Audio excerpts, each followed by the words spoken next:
ভাই, এটা অফিস নাকি কবরস্থান? মানুষজন এমনভাবে ফিসফিস করে কথা বলছে যেন এমডি ম্যাডাম সিসিটিভির মাধ্যমে ঠোঁটের নড়াচড়াও পড়তে পারেন। সিরিয়াসলি, এমন পিনপতন নীরবতার মধ্যে আমার হাঁচি চলে আসলে চাকরি থাকবে তো? জিসান তার পাশের ডেস্কে বসা কবির দিকে ঝুঁকে প্রায় নিঃশব্দে কথাটা বলল। আজ তার চাকরির প্রথম দিন।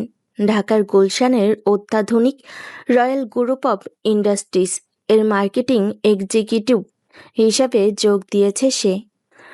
কিন্তু অফিসের পরিবেশ দেখে তার প্রাণোচ্ছল মনটা একদম চুপসে গেছে। কবির এই অফিসের পুরনো কর্মচারী। কম্পিউটার স্ক্রিন থেকে চোখ না সরিয়েই চাপা গলায় উত্তর দিল। জিসান ভাই, প্রথম দিনে এত সাহস কই পান? এখানকার বাতাসেও মাইক্রোফোন লাগানো থাকতে পারে। আর হাঁচি দেওয়ার আগে অ্যাপয়েন্টমেন্ট নিয়ে রাখবেন তানিয়া চৌধুরীর পার্সোনাল অ্যাসিস্ট্যান্ট মারিয়া আপার কাছ থেকে। তাহলে চাকরিটা বাঁচলেও বাঁচতে পারে। জিসান অবাক হওয়ার ভান করে বলল। বলেন কি? তাহলে তো বাথরুমে যাওয়ার জন্য লিখিত আবেদন করতে হবে। আচ্ছা, এই তানিয়া চৌধুরী কি মানুষ নাকি টার্মিনেটর সিনেমার কোনো রোবট? হাসেন টাসেন না কখনো? হাসি? ভাই, তানিয়া ম্যাডামের হাসি দেখা ঢাকার রাস্তায় জ্যাম ছাড়া চলাফেরা করা একই জিনিস, অসম্ভব। রহমান চৌধুরীর একমাত্র মেয়ে, বাবার হার্ট অ্যাটাকের পর বিদেশ থেকে এসেই কোম্পানির দায়িত্ব নিয়েছেন। বয়স কম, কিন্তু মেজাজ হিটলারের মতো। অপ্রয়োজনীয় একটা শর্তেও তিনি সহ্য করতে পারেন না। জিসান একটা দীর্ঘশ্বাস ফেলে নিজের চেয়ারে হেলান দিল। বুঝলাম। তাহলে মনে হয় আমার কমেডি ক্যারিয়ারের এখানেই ইতি। এখন থেকে আমাকেও রোবটের মতো আচরণ করতে হবে। Good morning ma'am. Yes madam. ফাইলটা হয়ে গেছে ম্যাম। কথাটা বলেই জিসান তার ফোনটা হাতে নিল। তার কলেজ জীবনের বন্ধু রাশেদের সাথে হোয়াটসঅ্যাপে কথা হচ্ছিল। অফিসের এই দম বন্ধ করা পরিবেশ নিয়ে রাশেদকে একটা যোগ পাঠাতেই সে একটা মিন খুঁজে বের করলো। একটা বিড়ালের ছবি, যে ভয়ে সোফার নিচে লুকিয়ে আছে। তার উপরে ক্যাপশন লেখা, বস যখন ভালো মুডে থাকেন তখন মনে হয় মাসের বেতনটা আগেই পেয়ে গেছি। মিমটা দেখি জিসানের হাসি পেয়ে গেল। সে দ্রুত মিমটা রাশেদকে সেন্ড করতে গিয়ে ভুল করে ফেলল। আঙ্গুলের সামান্য এদিক সেদিক হওয়ায় মিমটা চলে গেল কোম্পানির official group chat royal group all স্টাফে, যেখানে ম্যানেজিং ডিরেক্টর তানিয়া চৌধুরী সহ কোম্পানির প্রায় সবাই আছে। পাঠানোর 1 সেকেন্ডের মধ্যেই জিসান তার ভুলটা বুঝতে পারল। তার বুকের ভেতরটা ধড়াস করে উঠল। সে দ্রুত মেসেজটা ডিলিট করতে গেল, কিন্তু তার আগেই অফিসের বিভিন্ন ডেস্ক থেকে চাপা হাসির শব্দ এবং ফোনে নোটিফিকেশন টোন বেজে উঠল।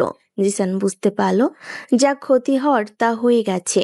কবি ততক্ষণে তার কম্পিউটারের স্ক্রিনে হোয়াটসঅ্যাপ ওয়েব খুলে ফেলেছে।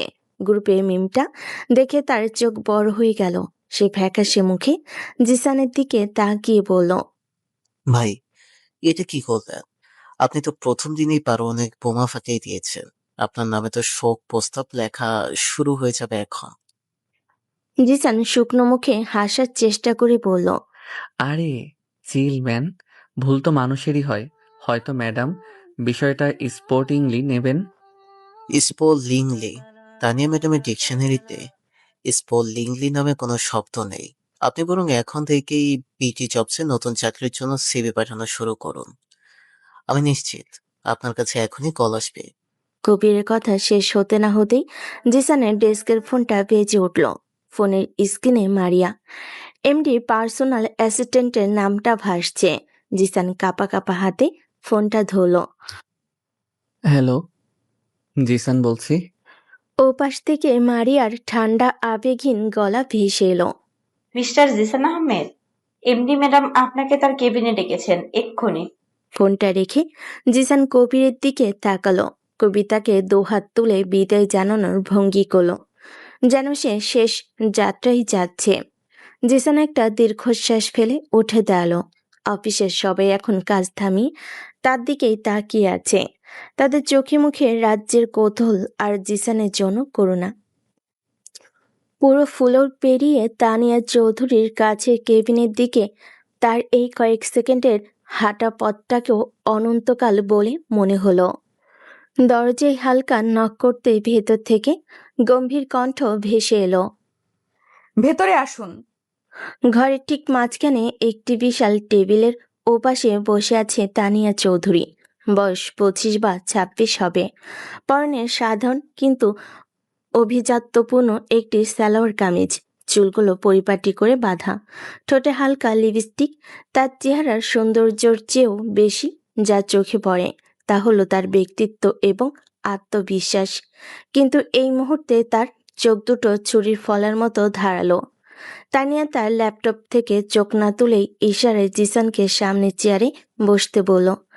জিসান বসার প্রায় 1 মিনিট ধরে পিনপতন নীরবতা। অবশেষে সে ল্যাপটপ থেকে চোখ তুলে সরাসরি জিসানের দিকে তাকালো। তার চাহনি এতটাই শীতল যে জিসানের মনে হলো ঘরের তাপমাত্রা কয়েক ডিগ্রি কমে গেছে। তানিয়া শান্ত কিন্তু ভারী গলায় বলল। মিস্টার জিসান আহমেদ, তাই তো? জিসান স্বাভাবিক থাকার চেষ্টা করে বলল। জি ম্যাডাম। আজ আপনার প্রথম দিন, যদি আমি ভুল না করে থাকি। জি ম্যাডাম, আজই আমার প্রথম দিন। তানিয়া তার ফোনের স্ক্রিনটা জিসানের দিকে ঘুরিয়ে দিল। স্ক্রিনে সেই ভাইরাল হওয়া মিমটা দেখা যাচ্ছে। এটি কি আপনারই কাজ? জি ম্যাডাম, তবে এটা একটা দুর্ঘটনা। আমি আসলে আমার এক বন্ধুকে পাঠাতে গিয়ে ভুল করে। দুর্ঘটনা?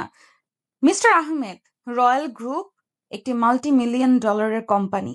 এখানে আমরা দুর্ঘটনাকে প্রশ্রয় দেই না। আপনি কি আমাদের কোম্পানির পলিসি পড়েননি? অফিসের অফিসিয়াল প্ল্যাটফর্মে এই ধরনের বিষয়বস্তু শেয়ার করা কঠোরভাবে নিষিদ্ধ। জিসান এবার একটু নড়েচড়ে বসল, মনে মনে বলে। বুঝতে পেরেছি, এখানে সাধারণ ক্ষমা চেয়ে কোনো লাভ হবে না। খেলাটা অন্যভাবে খেলতে হবে।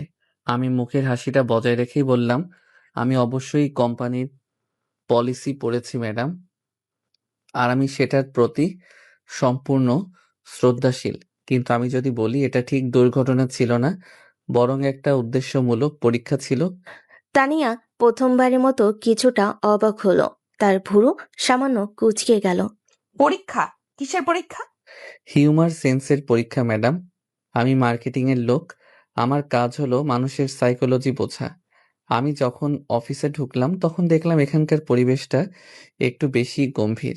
আমার মনে হলো এখানকার এমপ্লয়িরা হয়তো প্রচণ্ড চাপের মধ্যে কাজ করেন। তাই আমি দেখতে চেয়েছিলাম তাদের মধ্যে হিউমাররা রসবোধ কতটা জীবন্ত তাই আমি দেখতে চেয়েছিলাম তাদের মধ্যে হিউমার বা রসবোধ কতটা জীবন্ত আছে। কারণ আমার বিশ্বাস যে টিমের হিউমার সেন্স ভালো তাদের কাজের মানও ভালো হয়। তারা যে কোনো চাপ সহজে মোকাবেলা করতে পারে। আর সত্যি বলতে ম্যাডাম, আমি খুবই আনন্দিত যে মাত্র 10 সেকেন্ডের মধ্যে প্রায় 70% কর্মচারী মিমটাতে রিয়্যাক্ট করেছেন। এটা প্রমাণ করে এই অফিসের কর্মীরা মানসিকভাবে বেশ সুস্থ এবং প্রাণবন্ত। জিসান এক নিঃশ্বাসে কথাগুলো বলে থামল। তার মুখে এমন এক ভাব যেন সে সত্যি এক গভীর গবেষণা করে এই সিদ্ধান্তে পৌঁছেছে। তানিয়া কয়েক মুহূর্ত জিসানের দিকে তাকিয়ে রইল। তার চেহারায় বিস্ময় এবং বিরক্তি মেশানো এক অদ্ভুত অভিব্যক্তি। সে হয়তো তার জীবনে এমন উত্তর শোনেনি। জিসানের তাৎক্ষণিক বুদ্ধিমত্তা এবং পরিস্থিতি সামাল দেওয়ার ক্ষমতা তাকে অবাক করল। সে তা প্রকাশ করল না। সে আগের মতোই গম্ভীর মুখে বলল। মিস্টার আহমেদ, আপনার এই সোশ্যাল এক্সপেরিমেন্টের থিওরিটা বেশ আকর্ষণীয়, কিন্তু মার্কেটিং এ সৃজনশীলতা দেখানোর জন্য কোম্পানির বোর্ডরুম আছে, হোয়াটসঅ্যাপ গ্রুপ নয়। আপনার এই সেন্সটা যদি কাজের মধ্যে দেখাতে পারেন তাহলে আমি বেশি খুশি হব। অবশ্যই ম্যাডাম, আমি আপনাকে হতাশ করব না। তানিয়া চেয়ারে হেলান দিয়ে কলমটা হাতে নিয়ে কিছুক্ষণ ঘোরালো, তারপর বলল। ঠিক আছে, আপনি এখন যেতে পারেন। আর মনে রাখবেন, আমার কোম্পানিতে দ্বিতীয়বার পরীক্ষা করার সুযোগ হয়তো আপনি পাবেন না। ধন্যবাদ ম্যাডাম। জিসান কেবিন থেকে বেরিয়ে আসার পর তানিয়া চেয়ারে হেলান দিয়ে একা একাই হাসল। হাসিটা ছিল খুবই ক্ষণস্থায়ী, কিন্তু জিসানের অপ্রত্যাশিত উত্তরটা তার বরফ শীতল মেজাজের সামান্য হলো নাড়া দিয়েছিল। জিসান মনে মনে বলে, যাক বাবা, আজকের মতো বেঁচে গেলাম, না হলে এই চাকরিটাও যেত হাত থেকে। সে নিজের ডেস্কে ফিরে আসতেই কবির প্রায় ঝাঁপিয়ে পড়ল। কি হলো ভাই? পদত্যাগপত্রে সই করিয়েছেন নাকি সরাসরি বরখাস্ত? জিসান চেয়ারে বসে একটা ভাব নিয়ে বলল। আরে না ম্যাডাম, আমার আইডিয়ায় খুব ইমপ্রেসড হয়েছেন। তিনি আমাকে পুরো কোম্পানির এমপ্লয়ীদের মেন্টাল হেলথ এবং হিউমার লেভেল নিয়ে একটা রিপোর্ট তৈরি করতে বলেছেন। বলেন কি, সত্যি? আরে ধুর, মজা করছিলাম। চাকরিটা এই যাত্রায় বেঁচে গেছে। তবে ম্যাডাম এমনভাবে তাকালেন যেন আমি তার পার্সোনাল কফিতে লবণ মিশিয়ে দিয়েছি। যাই হোক, প্রথম দিনের পরিচয় পর্বটা বেশ জমজমাট হলো, তাই না? ভাই, আপনার সাহস আছে বটে, তো সাবধানে থাকবেন। আপনি বাঘের খাঁচায় ঢুকে পড়েছেন। এখানে টিকে থাকতে হলে শুধু বুদ্ধি দিয়ে হবে না, ভাগ্যেরও জোর থাকতে হবে। জিসান মুচকি হেসে কম্পিউটার স্ক্রিনের দিকে তাকালো। সে মনে মনে বলল। খেলাটা তো মাত্র শুরু হলো বন্ধু। দাবা খেলায় প্রথম চালটা একটু অন্যরকমই দিতে হয়। জিসানের প্রথম দিনটা এভাবে কেটে গেল। দ্বিতীয় দিন সকাল 11টায় কনফারেন্স রুমের পিনপতন নীরবতার মধ্যে মার্কেটিং হেড আসলাম সাহেব তার নিরাপদ এবং গতানুগতিক আইডিয়াটা উপস্থাপন করলেন।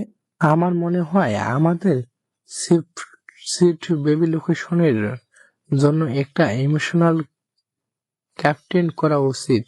বিজ্ঞাপনে একজন মা তার সন্তানের যত্ন নিচ্ছেন, এমন দৃশ্য থাকবে। এটা মানুষের মনে অবস্থা তৈরি করবে। বোর্ডরুমে উপস্থিত সবাই মাথা নেড়ে সায় দিল, যেন এর চেয়ে ভালো কিছু আর হতেই পারে না। তানিয়া যে মিটিংয়ের শুরু থেকে চুপচাপ সবার কথা শুনছিল, সে জিসানের দিকে তাকালো। মিস্টার জিসান, আপনার প্রথম দিন তো বেশ পরীক্ষা নিরীক্ষা করে কাটালেন। আজ আপনার কাছ থেকে কাজের কিছু আইডিয়া শোনার অপেক্ষায় আছি। এই প্রজেক্ট নিয়ে আপনার কোনো ভিন্ন চিন্তা আছে? তানিয়ার কণ্ঠের মধ্যে হালকা ব্যঙ্গের সুরটা জিসানের কান এড়ালো না। সে বুঝতে পারল গতকালের সেই মিম কাণ্ডের রেশ এখনো রয়ে গেছে। অফিসের সবাই জিসানের দিকে তাকালো, তাদের চোখে মুখে কৌতূহল। নতুন ছেলেটা এখন কি বলে সেটাই দেখার বিষয়। জিসান উঠে দাঁড়িয়ে মৃদু হাসল। ধন্যবাদ ম্যাডাম। আসলাম স্যারের আইডিয়াটা অবশ্যই চমৎকার। এবং নিরাপদ, কিন্তু আমার মনে হয় আজকালকার বাবা মায়েরা শুধু ইমোশন দিয়ে প্রোডাক্ট কেনেন না, তারা যুক্তি এবং মজাও খোঁজেন। আসলাম সাহেব কিছুটা বিরক্ত হয়ে বলেন। মজা? বেবি পারফেক্টের মার্কেটিং এ মজার কি আছে? এটা একটা সিরিয়াসলি বিষয়। ঠিক এখানেই আমাদের সুযোগ স্যার। আমরা একটা ক্যাম্পেইন করতে পারি যার নাম হবে সুপার ড্যাড। বিজ্ঞাপনে আমরা দেখাবো একজন বাবা আনাড়ির মতো তার বাচ্চাকে সামলাচ্ছেন। কখনো তিনি বাচ্চার ডাইপার পরতে গিয়ে হিমশিম খাচ্ছেন, কখনো লোশন লাগাতে গিয়ে সারা ঘরে হুলুস্থুল কাণ্ড বাঁধিয়ে দিচ্ছেন।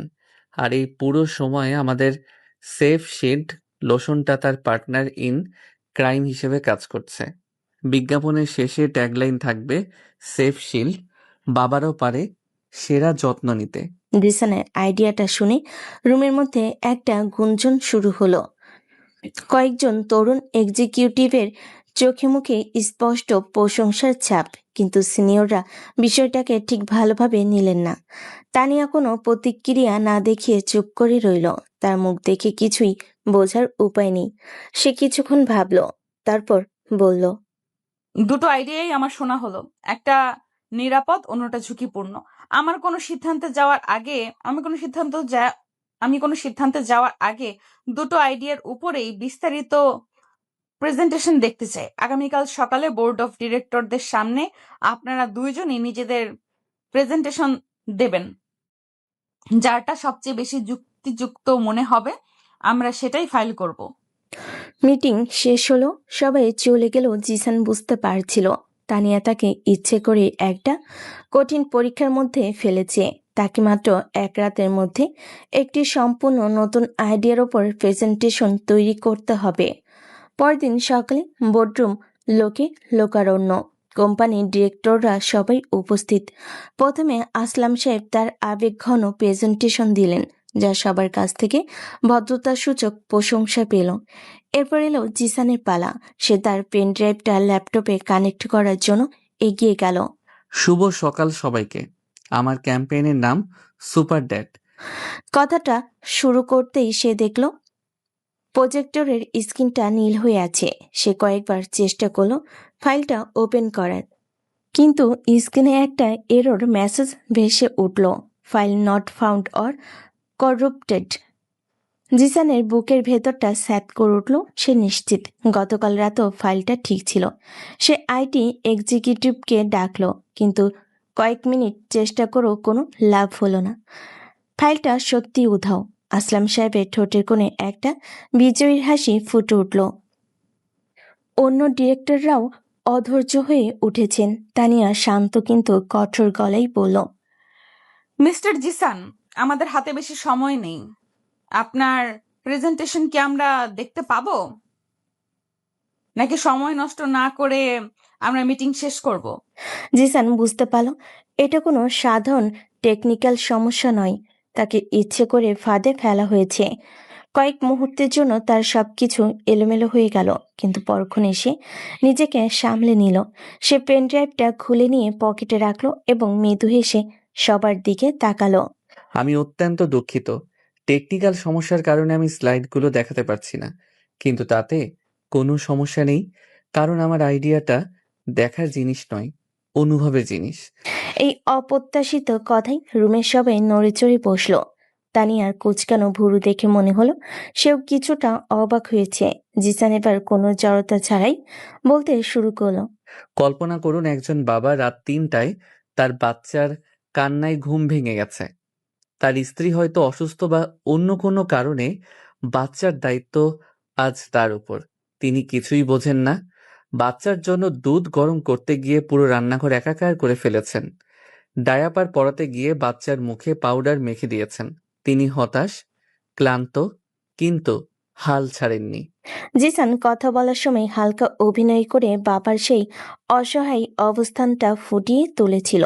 তার বাচনভঙ্গি এতটাই প্রাণবন্ত ছিল যে বেডরুমের গম্ভীর পরিবেশটা মুহূর্তেই হালকা হয়ে গেল। আর ঠিক তখনই তিনি হাতে তুলে নেন আমাদের সেফ শিল্ড লোশন। বোতলটা হাতে নিয়েই তিনি যেন একটা ভরসা খুঁজে পান। তিনি আনাড়ি হাতে বাচ্চার গায়ে লোশন লাগিয়ে দেন এবং বাচ্চাটা কান্না থামিয়ে খিলখিল করে হেসে ওঠে। সেই হাসিটা বাবার সব ক্লান্তি দূর করে দেয়। তিনি হয়তো নিখুঁত নন, কিন্তু তিনি একজন সুপার ড্যাড। জিসান থামল। পুরো বেডরুম নিস্তব্ধ, কেউ কোনো কথা বলছে না। সে সবার দিকে তাকিয়ে শেষ কথাটা বলল, আমাদের টার্গেট অডিয়েন্স শুধু মায়েরা নন, আমাদের টার্গেট নতুন বাবা মায়েরা, যারা সন্তান পালনকে দায়িত্বের চেয়ে বেশি আনন্দ হিসেবে দেখেন।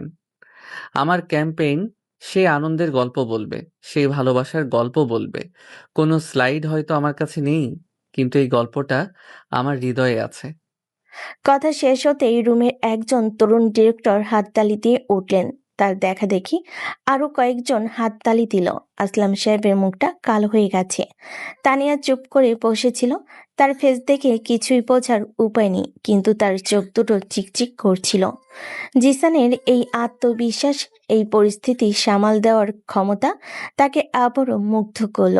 যে ছেলেটাকে সে ভেবেছিল শুধু ভাড়ামো করতে পারে, তার ভেতরে যে এমন একজন অসাধারণ গল্পকার লুকিয়ে আছে, তা সে কল্পনাও করতে পারেনি। মিটিং শেষে সবাই যখন চলে যাচ্ছে, তানিয়া জিসানকে ইশারায় দাঁড়াতে বলল, প্রেজেন্টেশনটা ভালো ছিল মিস্টার জিসান। আপনার ফাইলটা কেন ওপেন হলো না সেটার আমি তদন্ত করব।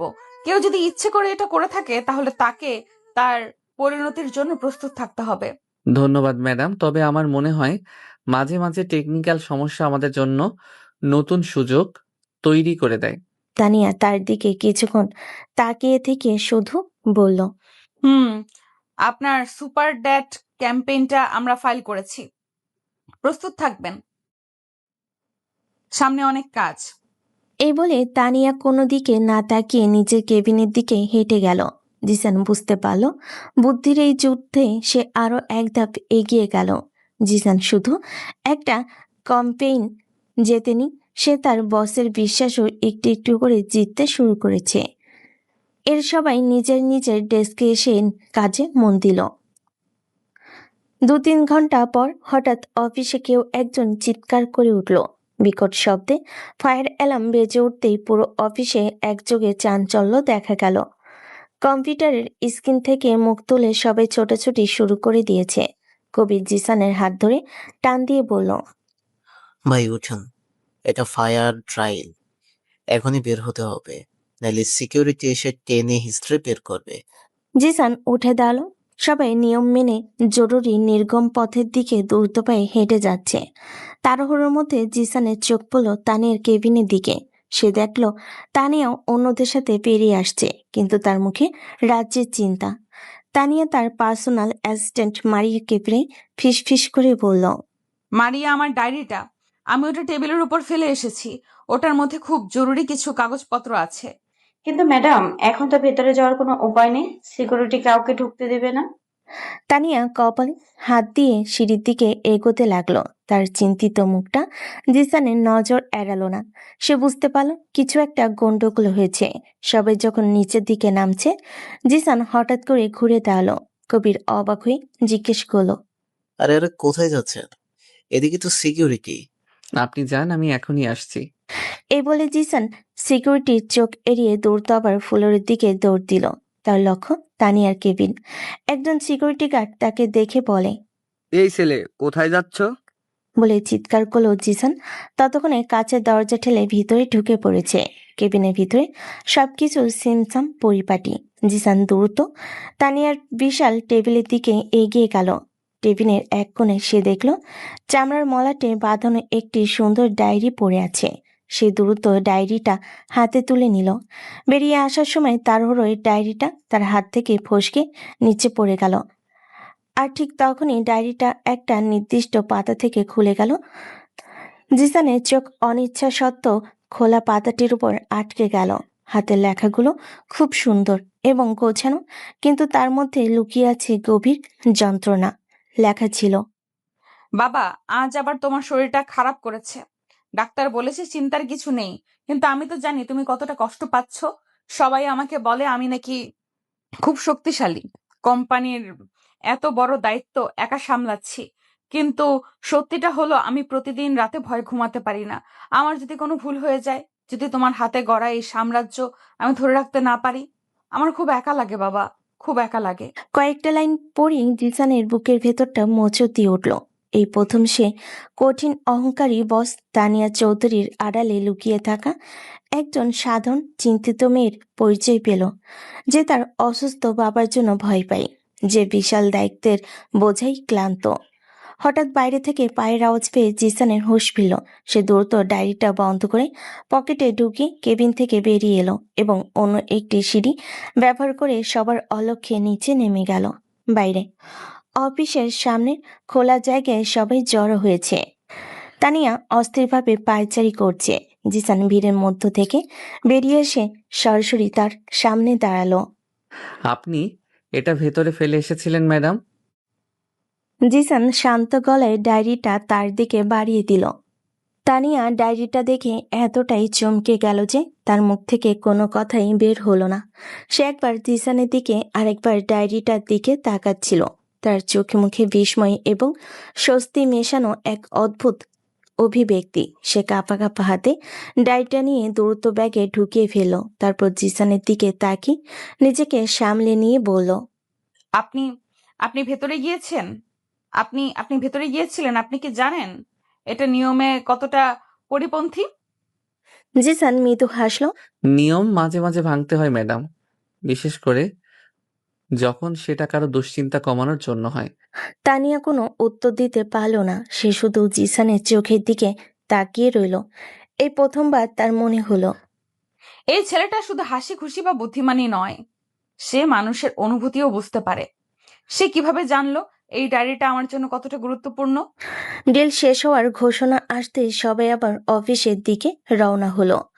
তানিয়া কোনো কথা না বলে ভিড়ের সাথে মিশে গেল, কিন্তু যাওয়ার আগে সে আরেকবার জিসানের দিকে ফিরে তাকালো। সেই চাহনিতে কোনো রাগ ছিল না, ছিল এক অব্যক্ত কৃতজ্ঞতা। জিসান ভিড়ের মধ্যে দাঁড়িয়ে তানিয়া চলে যাওয়া দেখছিল।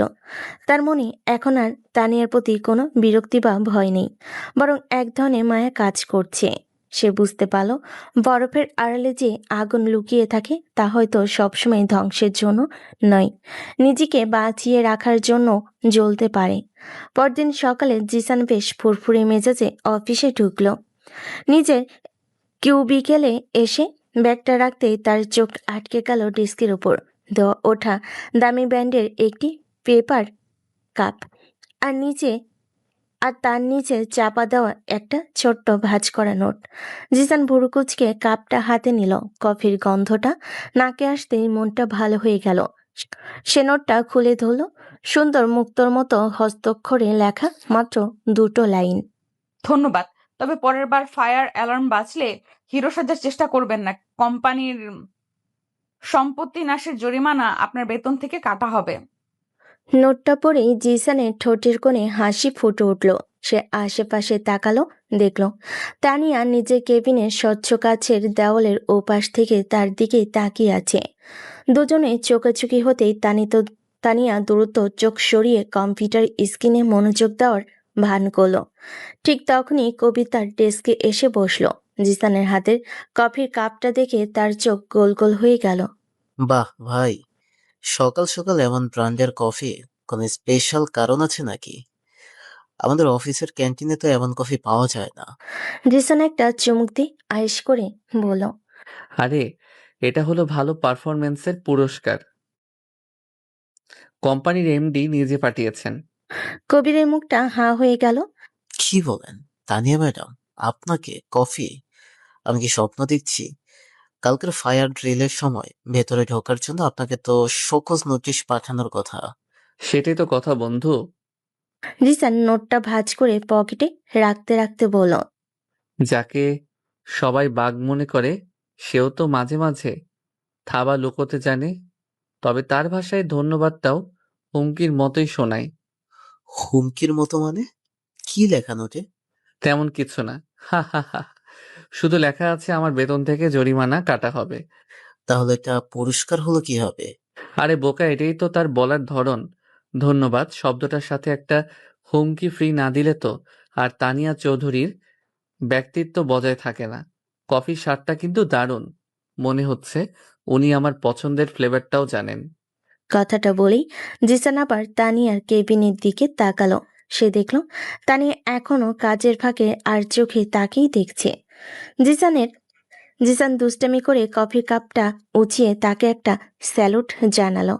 তানিয়া এবার আর চোখ ফেরাতে পারল না, আর গম্ভীর মুখের আড়ালে লুকিয়ে থাকা হালকা হাসির আভাটা জিসানের চোখ এড়ালো না। সে দ্রুত নিজেকে সামলে নিয়ে ইন্টারকমে তার অ্যাসিস্ট্যান্টকে ডেকে কিছু একটা নির্দেশ দিল, যেন সে খুব ব্যস্ত।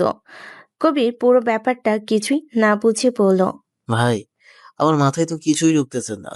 এখানে হচ্ছেটা কি? আপনি কি ম্যাডামের ওপর জাদু টাদু করছেন নাকি? জিসান কফির কাপে শেষ চুমুকটা দিয়ে সেটা ডাস্টবিনে ফেলে দিল।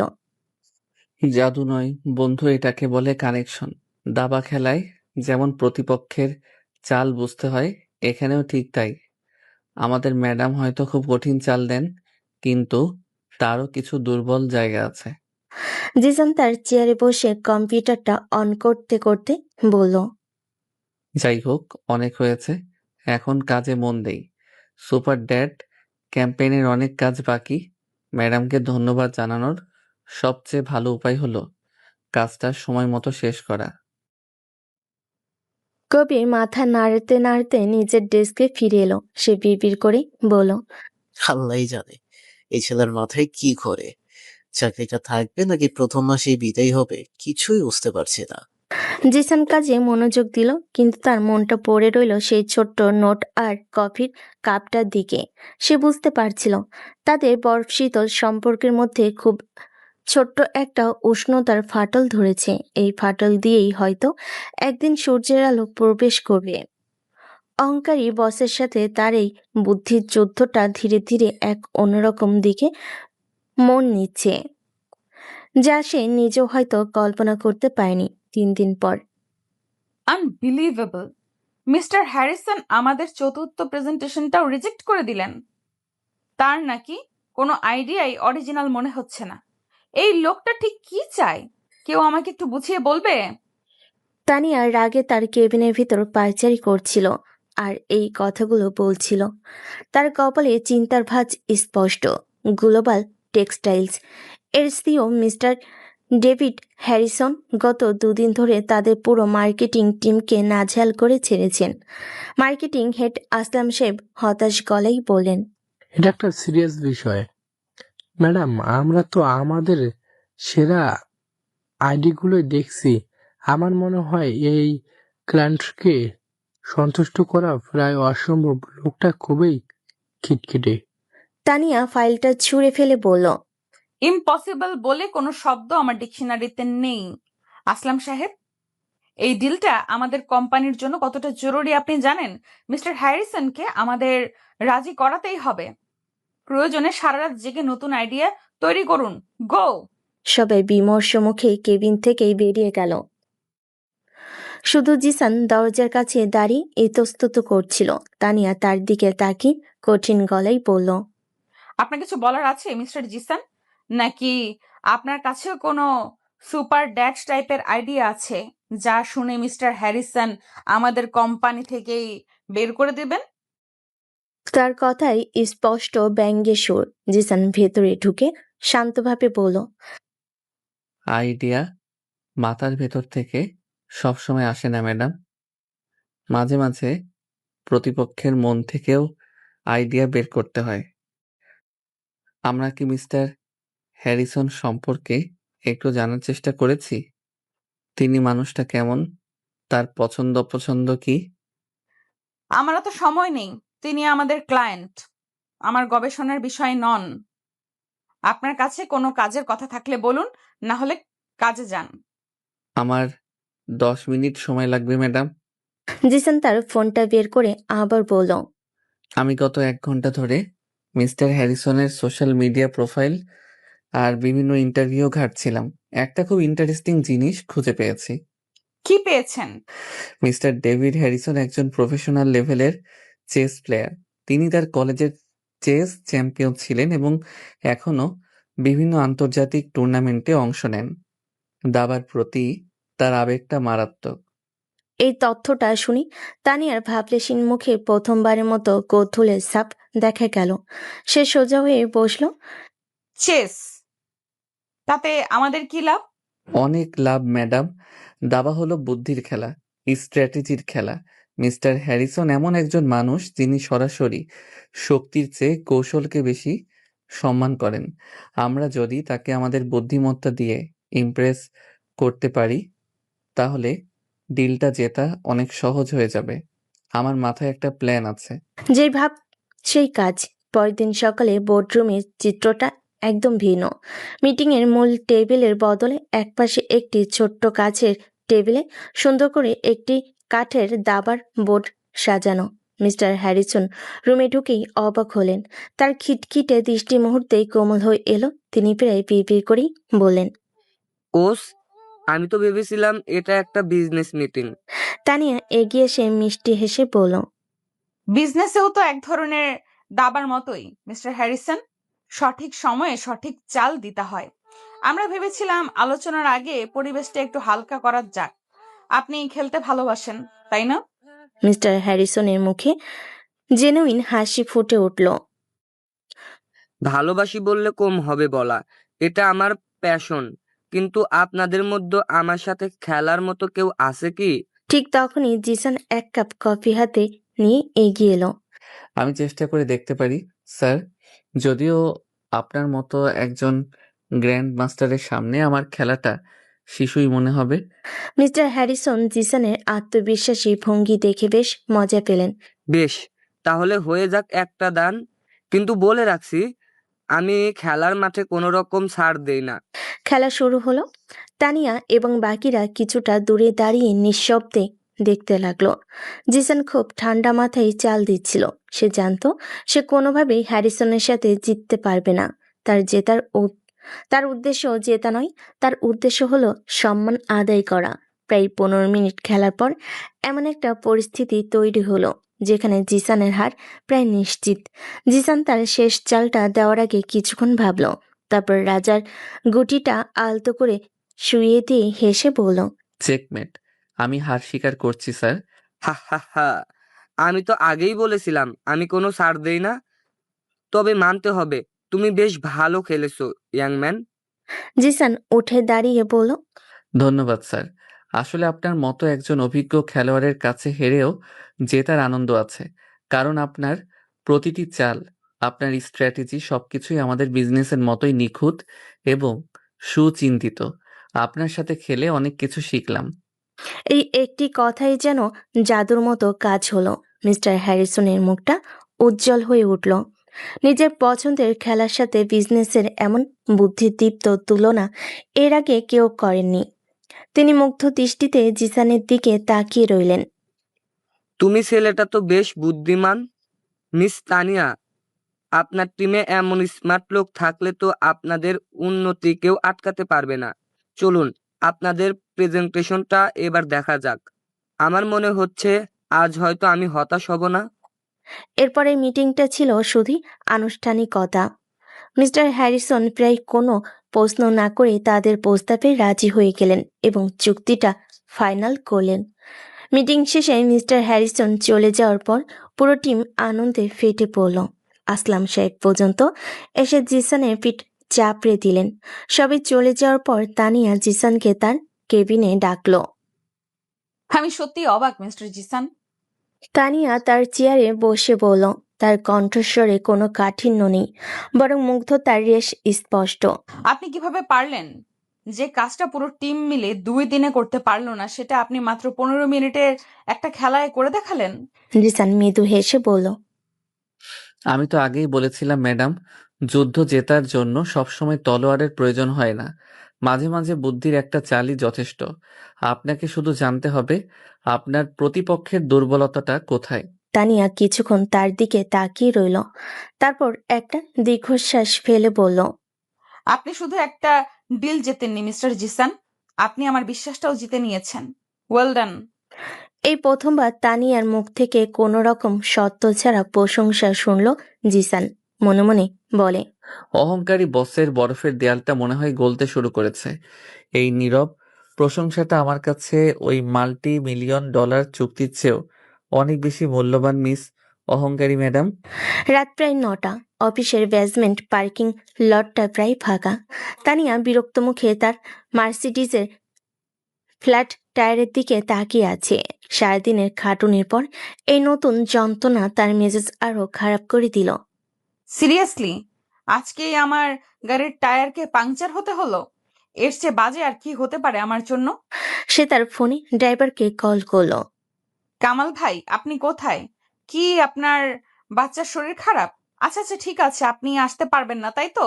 ঠিক আছে, সমস্যা নেই, আমি দেখছি কি করা যায়। আগে বাচ্চার চিকিৎসা করেন ভালো করে, আর যদি কোনো সমস্যা হয় তাহলে জানাবেন। ফোনটা রেখে তানিয়া অসহায়ভাবে চারপাশে তাকালো। এই সময়ে এখানে একটা ট্যাক্সিও পাওয়া প্রায় অসম্ভব। সে কি করবে ঠিক বুঝে উঠতে পারছিল না। ঠিক তখনই পার্কিং লটের অন্য প্রান্ত থেকে একটা বাইক স্টার্ট হওয়ার শব্দ হলো। আলো আধারিতে জিসানকে তার রয়্যাল এনফিল্ড বাইকটা নিয়ে বেরিয়ে আসতে দেখা গেল। সে হেলমেটটা পরতে গিয়েই তানিয়াকে দেখতে পেল। জিসান বাইকটা থামিয়ে তানিয়ার দিকে এগিয়ে এলো। কি ব্যাপার ম্যাডাম, এত রাতে এখানে একা একা কি করছেন?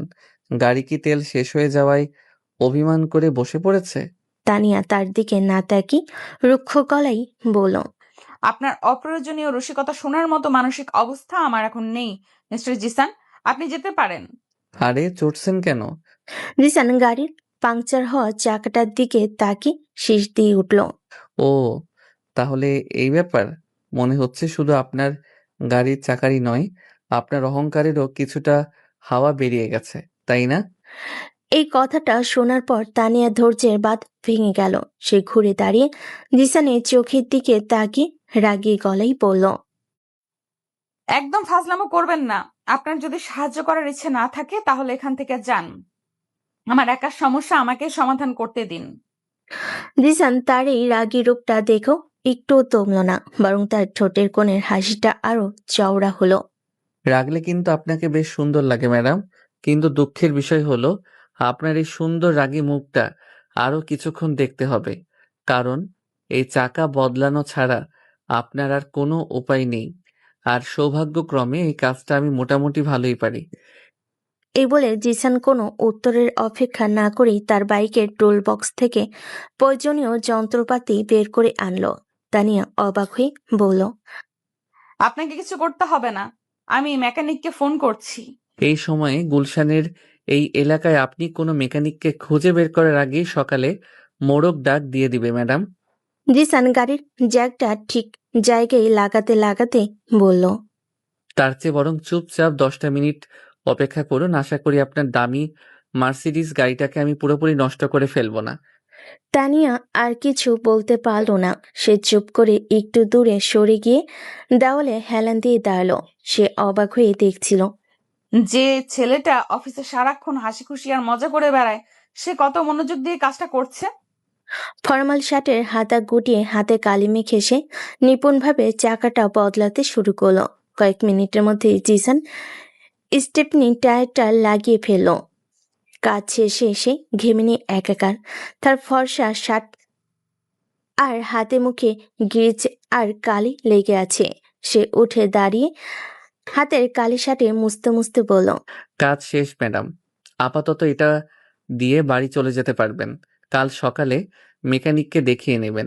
তানিয়া তার দিকে এগিয়ে এলো। জিসানের এই কালিমাখা পরিশ্রমী রূপটা তার ভেতরটাকে কেমন যেন নাড়িয়ে দিল। তার মুখে লেগে থাকা কালির দাগটার দিকে তাকিয়ে নিজের অজান্তে সে তার ভ্যানিটি ব্যাগ থেকে একটা ধবধবে সাদা রুমাল বের করলো। এটা এটা ধরুন। সে রুমালটা জিসানের দিকে বাড়িয়ে দিল। জিসান তার হাতের দিকে তাকিয়ে বলল, আরে না না, আপনার এত সুন্দর রুমালটা আমি নষ্ট করতে চাই না, আমি ওয়াশরুমে গিয়ে হাত মুখ ধুয়ে নিব। আমি কিছু শুনতে চাই না, আপনার মুখের অবস্থা দেখুন, মনে হচ্ছে কয়লার খনি থেকে উঠে এসেছেন। এ বলে সে নিজেই এক পা এগিয়ে গেল। তারপর কিছু না ভেবেই নিজের অজান্তেই রুমালটা দিয়ে আলতো করে জিসানের গালে কালিটা মুছে দিতে লাগলো। মুহূর্তের জন্য সময়টা যেন থমকে গেল। জিসান স্থির হয়ে দাঁড়িয়ে রইল, তার নিঃশ্বাস প্রায় বন্ধ হয়ে যাওয়ার উপক্রম। তানিয়ার আঙ্গুলে নরম ছোঁয়া, তার পারফিউমের মিষ্টি গন্ধ, সবকিছু মিলে জিসানের ভেতরটা তোলপাড় করে দিচ্ছিল। তানিয়া নিজেও যেন ঘোরের মধ্যে ছিল। সে কেন এটা করছে তা সে নিজেও জানে না। তার শুধু মনে হচ্ছিল এই পরিশ্রমী মুখটা এত অপরিষ্কার থাকতে পারে না। কালিটা মুছে দেওয়ার পর সে যখন জিসানের চোখের দিকে তাকালো, তখন তার হুঁশ ফিরল। দুজনেই একে অপরের চোখের দিকে তাকিয়ে আছে। পার্কিং লটের নিস্তব্ধতায় শুধু তাদের দুজনের হৃদস্পন্দনের শব্দ শোনা যাচ্ছে। এক অচেনা অনুভূতিতে দুজনের শরীরেই যেন বিদ্যুৎ খেলে গেল। তানিয়া দ্রুত নিজেকে সামলে নিয়ে দুপা পিছিয়ে গেল। তার গাল দুটো লজ্জে লাল হয়ে গেছে। সে অন্যদিকে তাকিয়ে কাঁপা কাঁপা গলায় বলল, সরি, আমি আসলে। জিসানও সহজ হওয়ার চেষ্টা করে একটা ঢোক গিলে বলল, ইটস ওকে ম্যাডাম, আর ধন্যবাদ চাকাটা বদলানোর জন্য নয়, আপনার এই সাহায্যের জন্য। পার্কিং লটে আবার এক অস্বস্তিকর নীরবতা নেমে এলো। তানিয়া তার গাড়ির দরজার দিকে এগিয়ে গিয়ে বলল, আজকের জন্য অনেক ধন্যবাদ, আমি আপনার কাছে ঋণী রইলাম।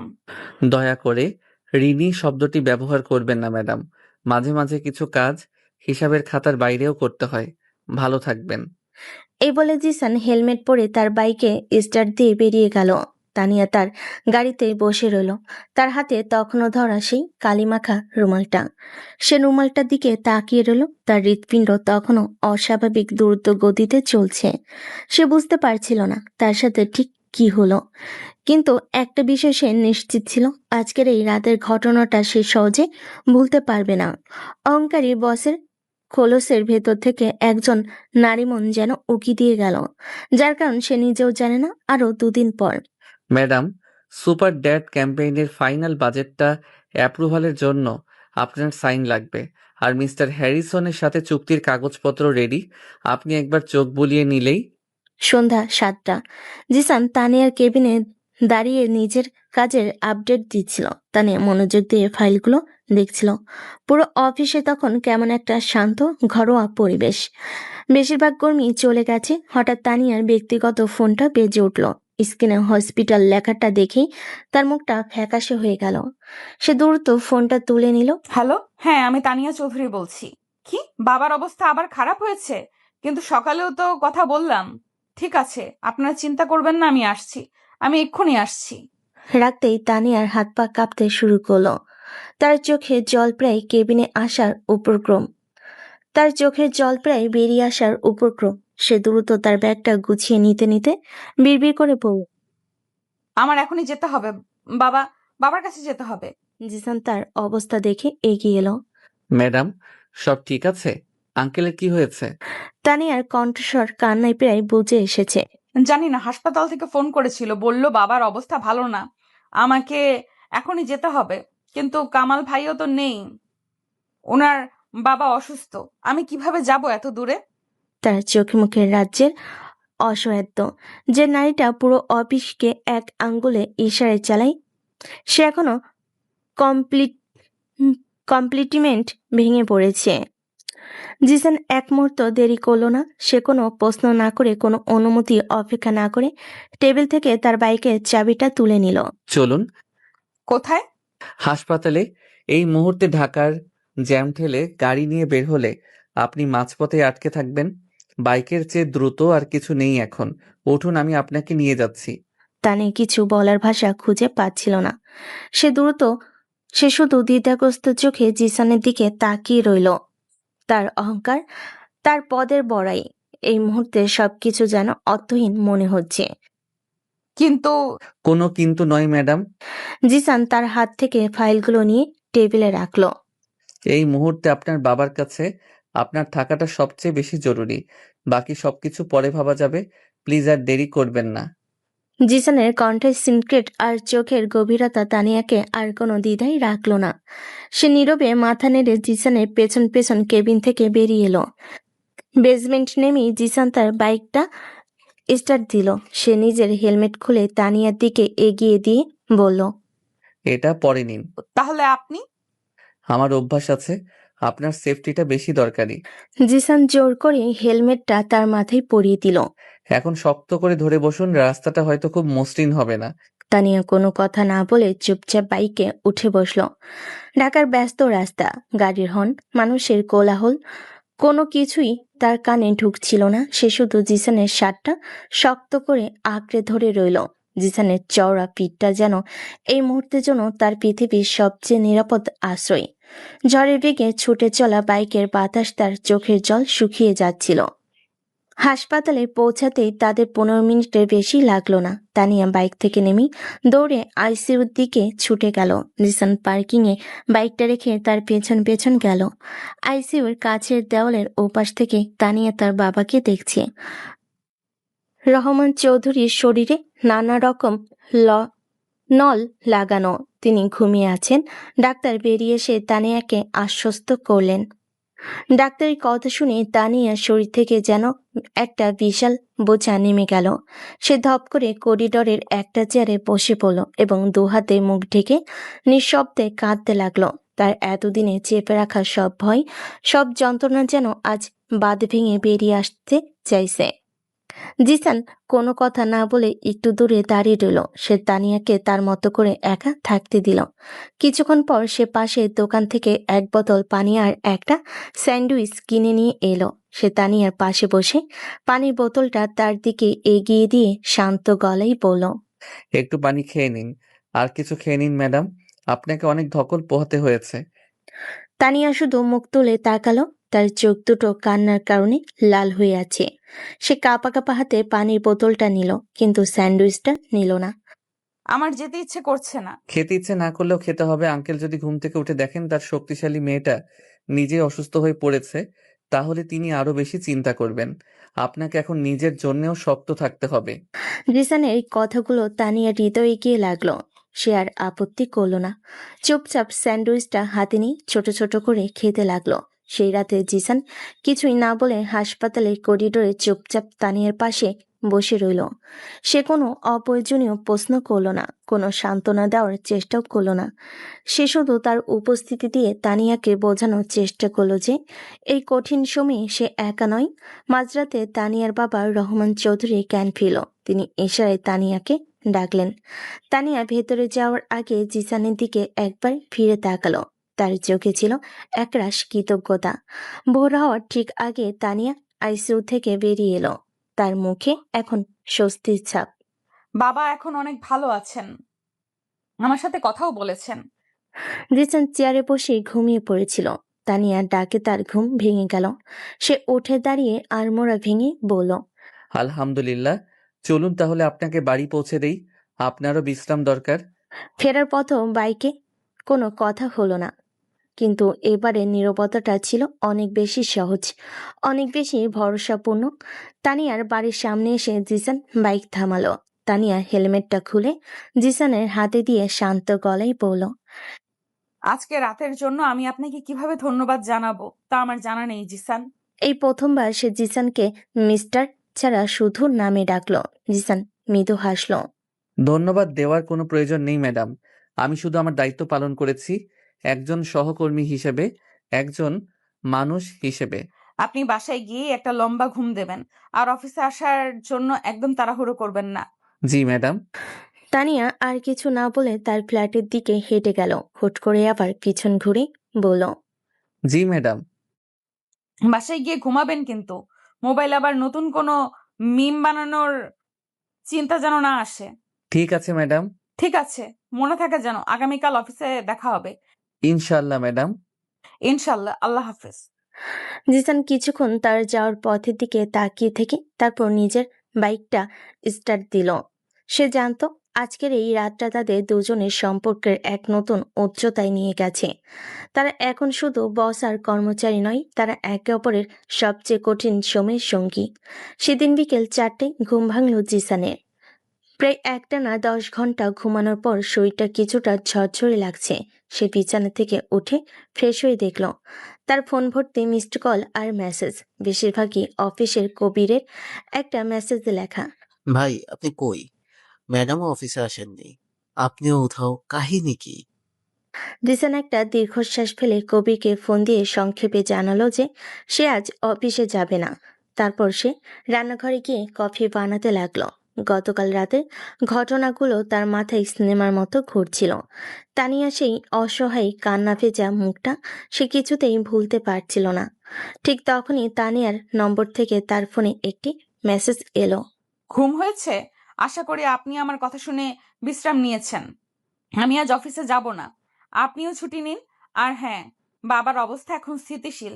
আপনার সাহায্যের জন্য আবারও ধন্যবাদ।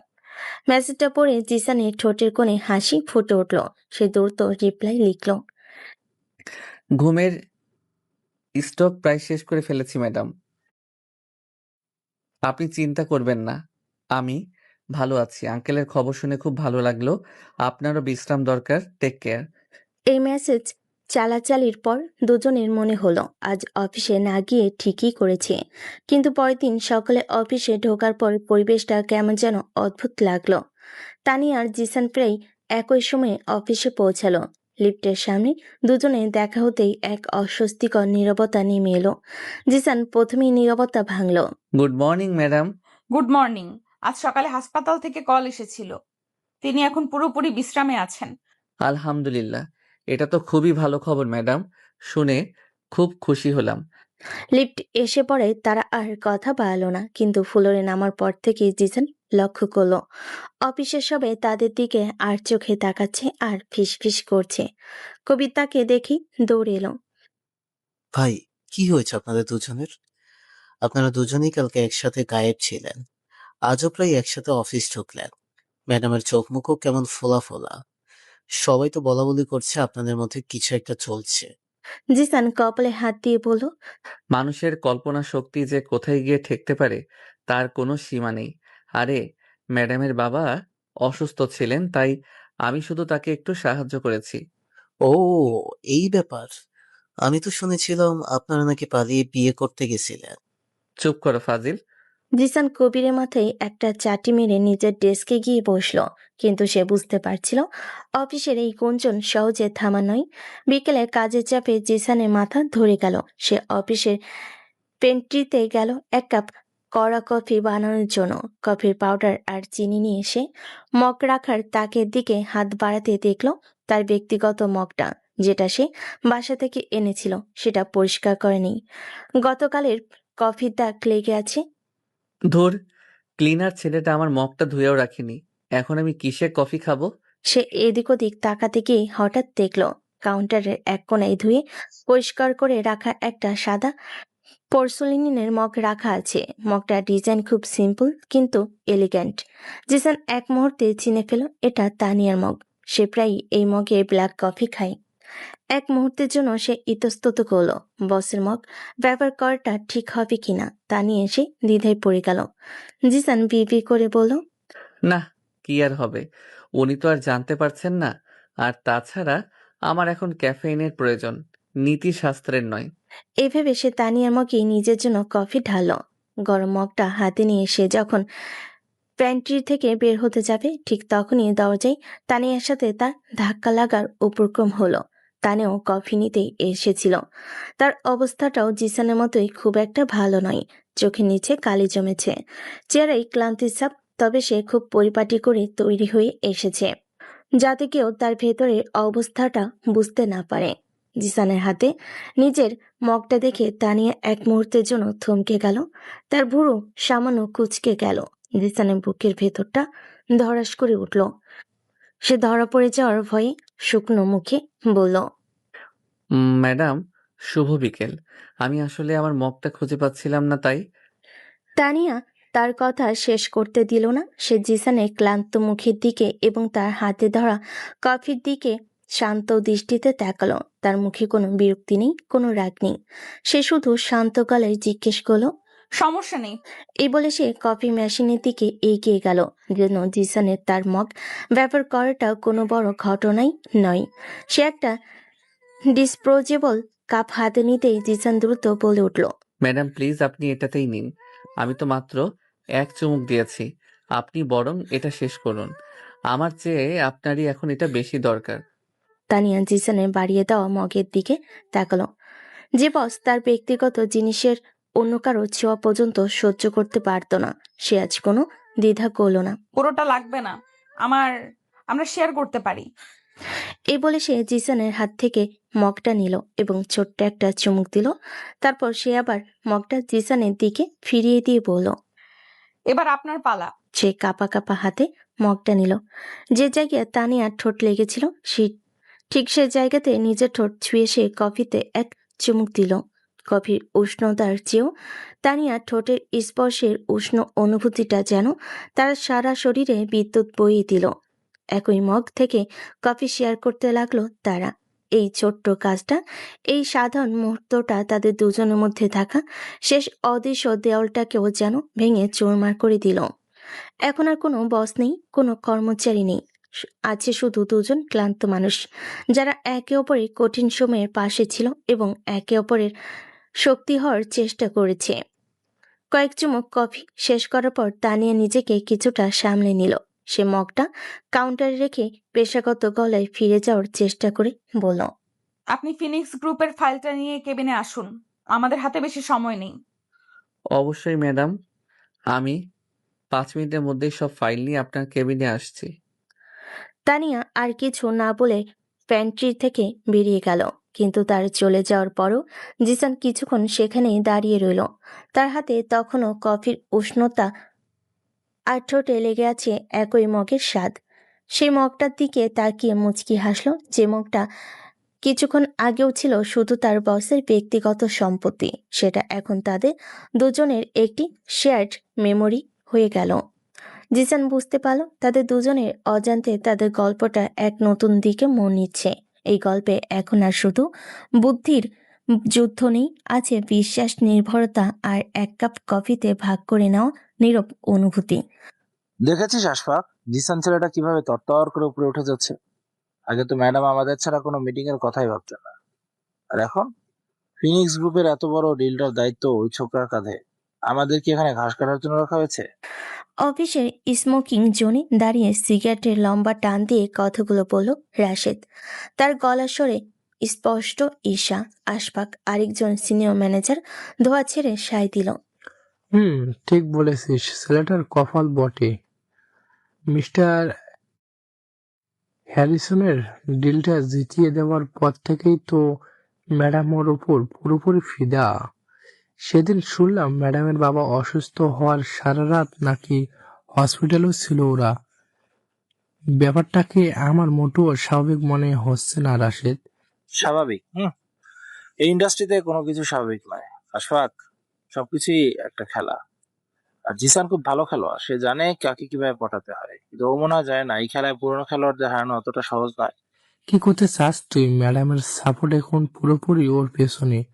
ওর ক্ষতি করতে গেলে তো হিতে বিপরীত হতে পারে। সাপোর্টের দেয়াল ভাঙতে বেশি সময় লাগে না বন্ধু, শুধু এমন একটা ধাক্কা দিতে হয় যাতে দেয়ালটা নিজের ভারেই ভেঙে পড়ে। আমি জিসানের জন্য এমন একটা ফাঁদ পাতবো যেখান থেকে ও আর কোনোদিন বেরোতে পারবে না।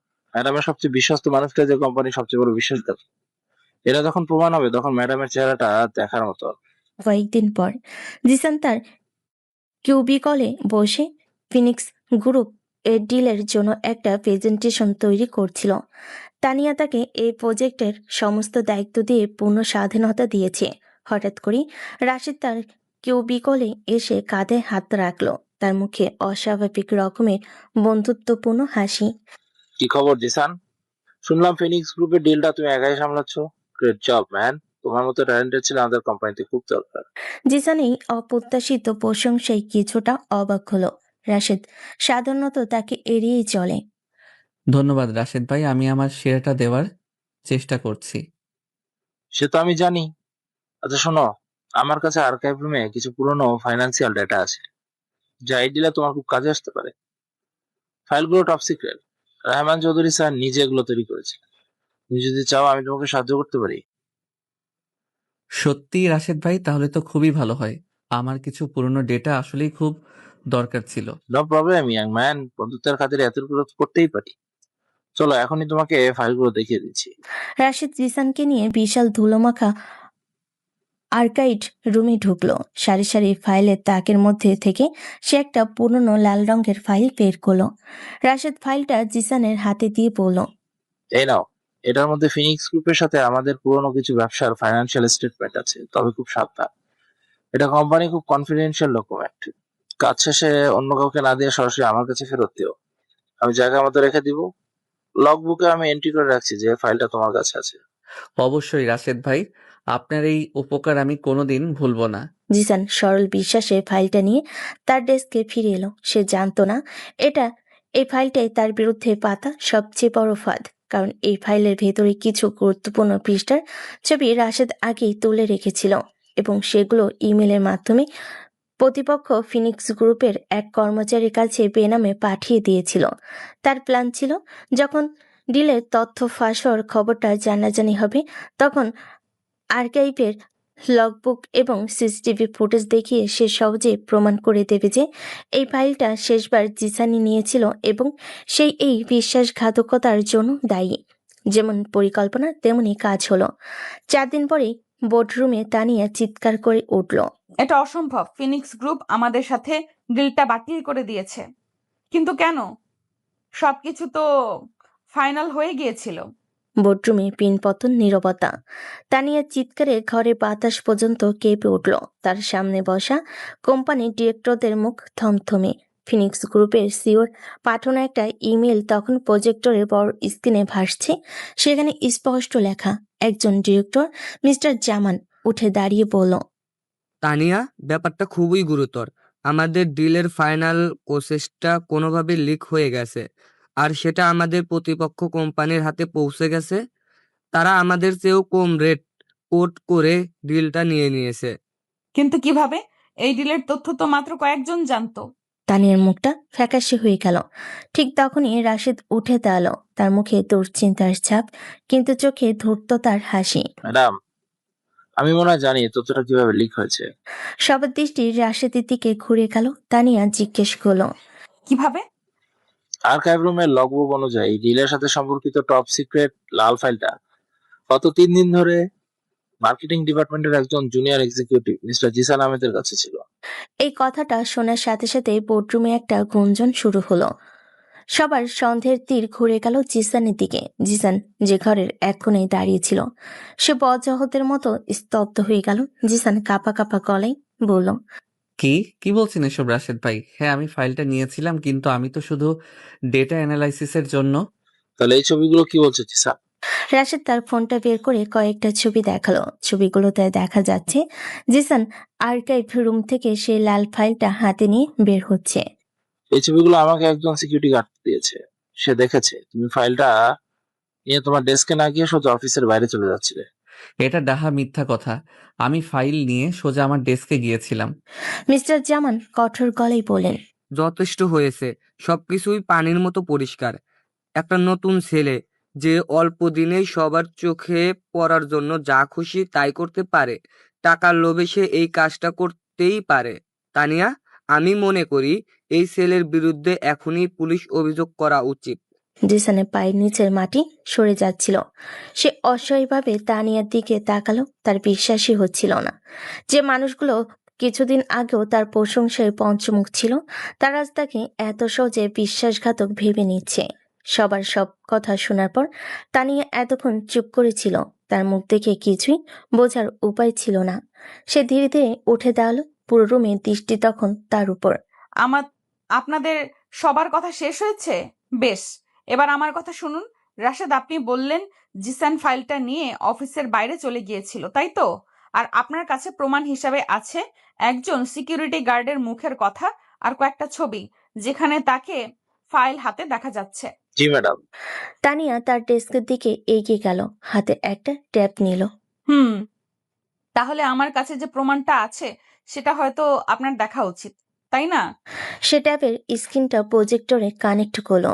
স্ক্রিনে ভেসে উঠল অফিসের পার্কিং লটে সিসিটিভি ফুটেজে দেখা যাচ্ছে দেখুন, জিসান যেদিন সন্ধ্যায় অফিস থেকে বের হচ্ছে, কিন্তু তার হাতে কোনো ফাইল নেই। সে সোজা তার বাইকের কাছে গিয়ে হেলমেট পরে বেরিয়ে যাচ্ছে। তানিয়া এবার আর্কাইভ রুমের ফুটেজটা প্লে করলো, যেখানে দেখা যাচ্ছে রাশেদ নিজেই জিসানকে ফাইলটা দিচ্ছে। ফুটেজ অনুযায়ী জিসান ফাইলটা নিয়েছিল বিকেল 5টায় আর অফিস থেকে বের হয়েছে সন্ধ্যা 7টায়। রাশেদ, আপনার কি মনে হয় কোনো বিশ্বাসঘাতক তথ্য পাচার করার জন্য 2 ঘন্টা ধরে অফিসে বসে থাকবে আর তারপর খালি হাতে বেরিয়ে যাবে? কিন্তু গার্ড তো আমাকে বলল। কোন গার্ড? সেই গার্ড যাকে আপনি গতকাল বিকেলে আপনার কেবিনে ডেকে পাঠিয়েছিলেন, সেই গার্ড যার বাচ্চার স্কুলের অ্যাডমিশনের জন্য আপনি সুপারিশ করেছেন।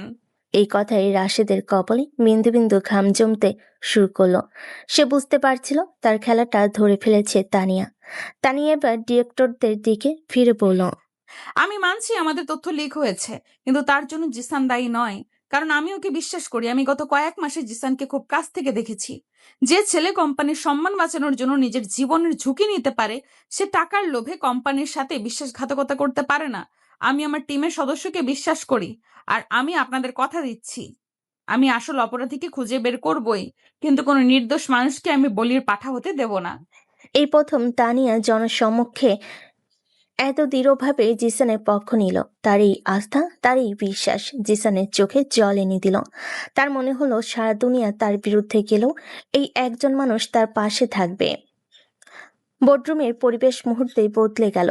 ডিরেক্টররা নিজেদের মধ্যে কথা বলতে লাগলেন। রাশেদ চুপচাপ দাঁড়িয়ে ঘামছিল। তানিয়া জিসানের দিকে তাকে চোখের ইশারায় তাকে আশ্বস্ত করল।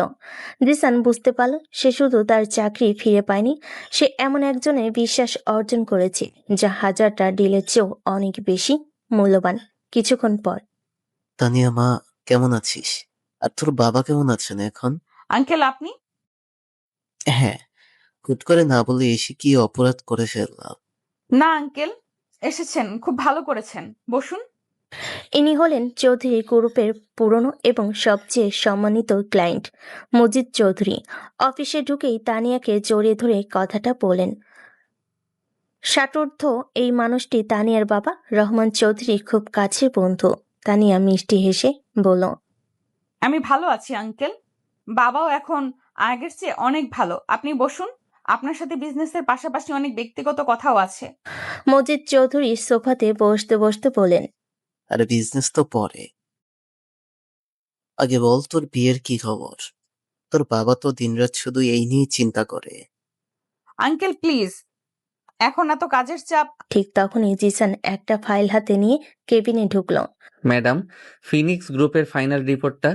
কথাটা শেষ করার আগেই তার চোখ পড়ল মজিদ চৌধুরীর ওপর। সে কিছুটা অপ্রস্তুত হয়ে দাঁড়িয়ে পড়ল। মজিদ চৌধুরী জিসানের দিকে তাকিয়ে ভুরুকুচকে তানিয়াকে জিজ্ঞেস করলেন, তানিয়া, এই ছেলেটাকে আগে তো দেখিনি। দেখতেও তো বেশ সুদর্শন।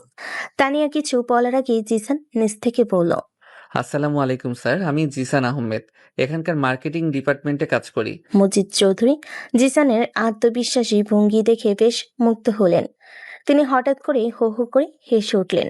বাবা, তানিয়া, তুই তো আমাকে কিছুই বলিসনি। তাহলে এই সেই ভাগ্যবান ছেলে। রাহমান তো আমাকে বলেছিল তুই নিজের পছন্দেই বিয়ে করেছিস। আমি তো ভাবতেও পারিনি তুই অফিসে নিজের স্বামীকে কর্মচারী হিসেবে পরিচয় দিবি। তোদের এই জেনারেশনের কাণ্ড কারখানাই আলাদা। এই কথাটা শোনার সাথে সাথেই তানিয়া এবং জিসান দুজনের মাথাতেই যেন আকাশ ভেঙে পড়ল। তারা হতবাক হয়ে একে অপরের দিকে তাকাচ্ছিল। তানিয়া দ্রুত নিজেকে সামলে নিয়ে বলল, আঙ্কেল, আপনি ভুল বুঝছেন। জিসান আমার স্বামী নয়, ও আমাদের এমপ্লয়ি। আরে রাত তোদের এমপ্লয়ি। আমি কি বাচ্চা ছেলে নাকি যে কিছুই বুঝি না?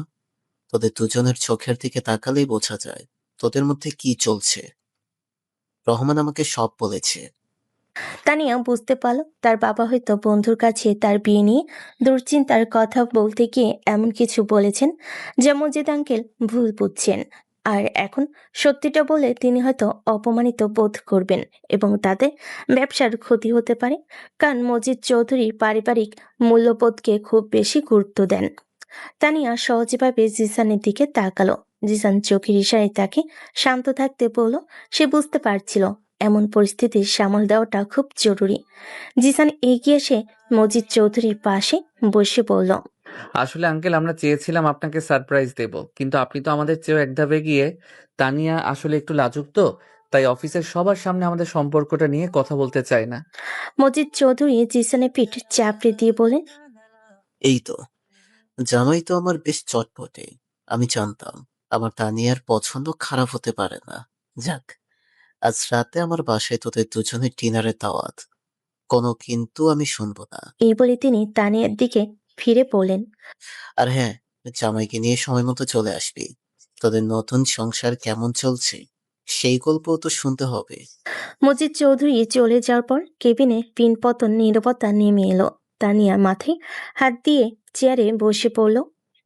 What happened? বাবা আঙ্কেলকে কি বলেছেন? আর আঙ্কেলই বা কি বুঝলেন? এখন কি হবে জিসান? এই ডিলটা আমাদের জন্য খুবই জরুরি। আঙ্কেল যদি সত্যি সত্যি জানতে পারে তাহলে তিনি হয়তো অপমানিত বোধ করবেন।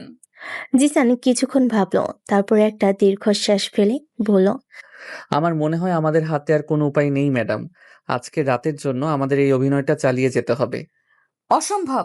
আমি আপনার সাথে আমার স্বামী হওয়ার অভিনয় করব? আপনি কি পাগল হয়ে গেছেন? তাহলে আপনিই বলুন, আর কি করার আছে? আপনি কি আপনার বাবার এত পুরনো একজন বন্ধুর বিশ্বাস ভাঙতে চান? তার চেয়ে আজকের রাতটা কোনোভাবে সামলে নেওয়াটা কি বেশি বুদ্ধিমানের কাজ নয়? প্লিজ ম্যাডাম, এটা শুধু আমাদের কোম্পানির সম্মানের প্রশ্ন নয়, এটা আপনার বাবার সম্মানেরও প্রশ্ন। জিসানের যুক্তির কাছে তানিয়া হার মানল। সে অনিচ্ছা সত্ত্বেও রাজি হলো। ঠিক আছে, মনে রাখবেন, এটা শুধু আজকে রাতের জন্য। আর অফিসে এই বিষয় নিয়ে কোনো কথা হবে না। Deal madam. সেই রাতে তানিয়া আর জিসান মজিদ চৌধুরীর বাসায় গেল। তানিয়া একটা সুন্দর শাড়ি পরেছে আর জিসান পরেছে একটা এলিগেন্ট পাঞ্জাবি। তাদের দুজনকে একসাথে দেখে সত্যি মনে হচ্ছিল তারা এক সুখী নব দম্পতি। ডিনারের পুরোটা সময় জুড়ে চলল তাদের অসাধারণ অভিনয়। জিসান তার স্বাভাবিক রসবোধ দিয়ে পুরো আসর মাতিয়ে রাখলো। সে তানিয়ার প্লেটে খাবার তুলে দিচ্ছিল, তার প্রশংসা করছিল আর তাদের প্রেমের মজার মজার গল্প শোনাচ্ছিল। জিসান তানিয়ার দিকে তাকিয়ে বলল, জানেন আঙ্কেল, ও তো বাইরে থেকে দেখতে খুব কঠিন, অফিসের সবাই ওকে ভয় পায়, কিন্তু বাড়ির ভেতরে ও একদম অন্যরকম। মাঝে মাঝে তো এমন বাচ্চামো করে যা দেখলে আপনি অবাক হয়ে যাবেন। তানিয়া প্রথমে কিছুটা অস্বস্তিতে থাকলো। জিসানের সহজ সাবলীল অভিনয় দেখে সেও ধীরে ধীরে তাল মেলাতে শুরু করলো।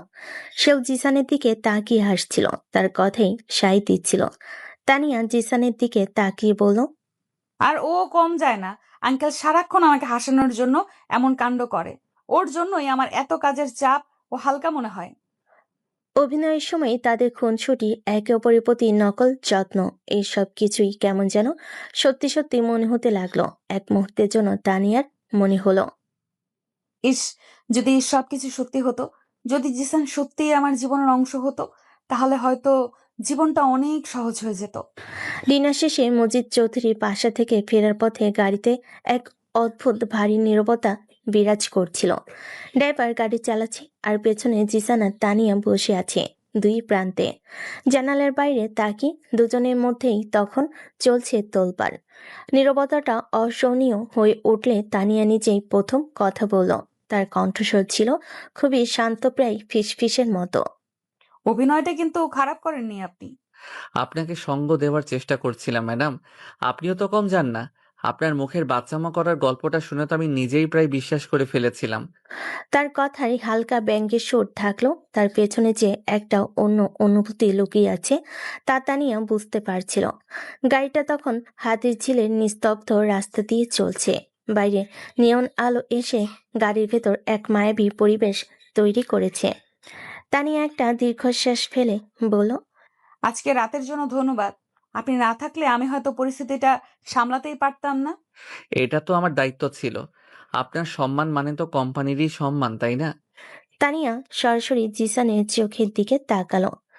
শুধু কি কোম্পানির সম্মান, নাকি এর পেছনে অন্য কিছুও ছিল?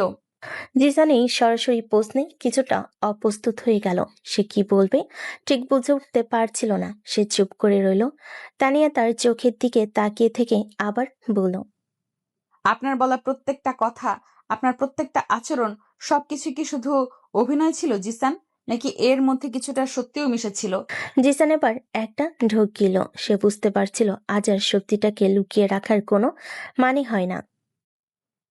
যে অনুভূতিটা সে এতদিন ধরে জিসানের ভেতর চেপে রেখেছিল তা আজ প্রকাশ করার সঠিক সময় হয়তো এসে গেছে। সে তানিয়ার দিকে একটু এগিয়ে এসে নরম কিন্তু দৃঢ় গলায় বলল, কিছু কিছু অভিনয় যদি সত্যি হয়ে যেত তাহলে কি খুব খারাপ হতো ম্যাডাম? এই একটি লাইনে, এই একটি প্রশ্নে তাদের দুজনের মনের ভেতর লুকিয়ে রাখা সমস্ত অনুভূতি যেন বাঁধ ভেঙে বেরিয়ে এলো। তাদের মধ্যকার সমস্ত দ্বিধা, সমস্ত সংকোচ এক মুহূর্তে উধাও হয়ে গেল। তানিয়ার হৃৎপিণ্ড অস্বাভাবিক দ্রুত গতিতে চলতে শুরু করলো। সে কোনো উত্তর দিতে পারল না। সে শুধু জিসানের চোখের দিকে তাকিয়ে রইল, যে চোখে সে দেখতে পাচ্ছিল একরাশ ভালোবাসা, একরাশ নির্ভরতা। গাড়িটা তখন তানিয়ার বাসার সামনে এসে থেমেছে, কিন্তু কেউ নামার জন্য তারা দেখাচ্ছিল না। তার দুজনেই একে অপরের চোখে হারিয়ে গিয়েছিল। তানিয়া, এই প্রথমবার জিসান তাকে ম্যাডাম ছাড়া শুধু নামে ডাকলো। আমি জানি না আমার এটা বলা ঠিক হচ্ছে কিনা। আমি আপনার একজন সাধারণ কর্মচারী আর আপনি আমার বস। আমাদের মধ্যে হয়তো কোনোদিনও কিছু সম্ভব নয়, কিন্তু আমি আমার মনের কথা আর লুকিয়ে রাখতে পারছি না। আমি আমি মনে হয় আপনাকে চাইতে শুরু করেছি। কথাগুলো শোনার জন্য তানিয়া হয়তো প্রস্তুত ছিল না, কিন্তু তার মন হয়তো এটাই শুনতে চেয়েছিল। তার চোখ দুটো জলে ভরে এলো। সে কোনো কথা না বলে আলতো করে জিসানের হাতে তার হাত রাখলো। সেই নীরব স্পর্শেই জিসান তার উত্তর পেয়ে গেল। সে বুঝতে পারল যে অনুভূতিটা সে একা নিজের ভেতর বয়ে বেড়াচ্ছিল, সেই একই অনুভূতি নদীর স্রোতের মতো তানিয়ার মনেও বইছে। নকল সম্পর্কের অভিনয় করতে গিয়ে তারা কখন যে আসল ভালোবাসার বাঁধনে জড়িয়ে পড়েছে তা তারা নিজেরাও টের পায়নি। আরো কিছুদিন পর কালাম ভাই, কি খবর? শরীর স্বাস্থ্য ভালো তো? ভাবি কেমন আছেন? আপনার ছেলেটা নাকি এবার ক্লাসে ফার্স্ট হয়েছে? মিষ্টি খাওয়াবেন না? অফিসের ক্লিনিং স্টাফ ইনচার্জ কালামের সাথে ক্যান্টিনে বসে চা খেতে খেতে কথাগুলো বলছিল জিসান। তার এই অমায়িক স্বভাবের কারণে অফিসের নিচু পদের কর্মচারীদের সাথে তার খুব ভালো সম্পর্ক। কামাল লাজুক হেসে বলল, আর বলি না জিসান ভাই, আপনাদের দোয়ায় আল্লাহ একরকম চালাইয়ে নিতেছে, তবে মনটা ভালা নাই। কেন কালাম ভাই, কি হয়েছে? আর বলেন না, হয়েছে সিকিউরিটি গার্ড মহিজরে তো ছিলেন, হেরে তো রাশেদ স্যার চাকরি থেকে ছাইড়া দিল। বেচারা খুব কান্নাকাটি করতেছিল। মফিজ ভাই? কোন মফিজ ভাই? সেই লোকটা না যিনি সেদিন বোর্ড মিটিংয়ে আমার বিরুদ্ধে সাক্ষী দিয়েছিলেন? হ ওই মফিজেই রাশেদ স্যার কইছে হের কাজ নাকি ভুল আসলো, তাই ছাঁটাই করছে। কিন্তু আসল ঘটনা তো আমরা জানি। মফিজরে দিয়ে সেদিন রাশেদ স্যার আপনার নামে মিথ্যা কথা বলেছিল। এখন কাম শেষ, তাই হেলে লাত্তি মাইরা ফালাই দিল। জিসানের চোখ দুটো জ্বলে উঠল। সে এতদিন যা সন্দেহ করেছিল সেটাই সত্যি হলো। এই মফিজ ভাইয়ের বাসাটা কোথায় বলতে পারবেন কালাম ভাই? সেই সন্ধ্যায় জিসান মফিজের বস্তির পাশে গিয়ে হাজির হলো। মফিজ প্রথমে তাকে দেখে ভয় পেলে জিসানের আন্তরিক আচরণে এবং কিছুটা আর্থিক সাহায্যের আশ্বাসে সেসব সত্যি কথা স্বীকার করে ফেল। মফিজ কাঁদতে কাঁদতে বলল, আমি কি করবো স্যার? রাশেদ স্যার আমারে ভয় দেখাইছিল, কইছিল যা করতে কইব তা না করলে আমার চাকরি খাইয়ে দিব। আমার পোলাটার অসুখ টাকার খুব দরকার আছিল, তাই আমি সব বুঝতে পারছি মফিজ ভাই। জিসান তার কাঁধে হাত রেখে বলল, আপনার কোনো ভয় নেই। আপনাকে শুধু আমার জন্য একটা কাজ করতে হবে। আপনি কি রাশেদ স্যারের কোনো দুর্বলতার কথা জানেন? এমন কিছু যা দিয়ে তাকে ধরা যেতে পারে? স্যার তো অফিসের পরে রাইতের বেলা প্রায় একটা ক্লাবে যায়। আর এর লগে ফিনিক্স গ্রুপ এর এক লোকেরও আমি কয়েকবার দেখছি, নাম জানি না, তো দেখতে। মফিজ লোকটার বর্ণনা দিতেই জিসান পকেট থেকে একটা ছবি বের করলো। ফিনিক্স গ্রুপ এর মার্কেটিং হেড জামিলের ছবি। এই লোকটা? স্যার এই লোকটাই তো। জিসান এবার নিশ্চিত হলো রাশেদই আসল বিশ্বাসঘাতক। সে শুধু চাকরি বাঁচানোর জন্য নয়, তানিয়ার বিশ্বাস রক্ষার জন্য রাশেদকে ধরবে বলে মনে মনে প্রতিজ্ঞা করলো। জিসান, তোমাকে খুব চিন্তিত মনে হচ্ছে। সবকিছু ঠিক আছে তো? রাশেদকে নিয়ে তুমি যা যা বলেছ, এরপর থেকে আমিও ওর উপর নজর রাখছি, কিন্তু প্রমাণ ছাড়া তো কিছু করা যাচ্ছে না। পরের দিন তানিয়া তার কেবিনে বসে কফি খেতে খেতে জিসানকে জিজ্ঞেস করলো তাদের সম্পর্কটা এখন অনেক সহজ সরল হয়ে গেছে। আমি প্রমাণের খুব কাছাকাছি পৌঁছে গেছি ম্যাডাম। আমার শুধু একটু সময় দরকার।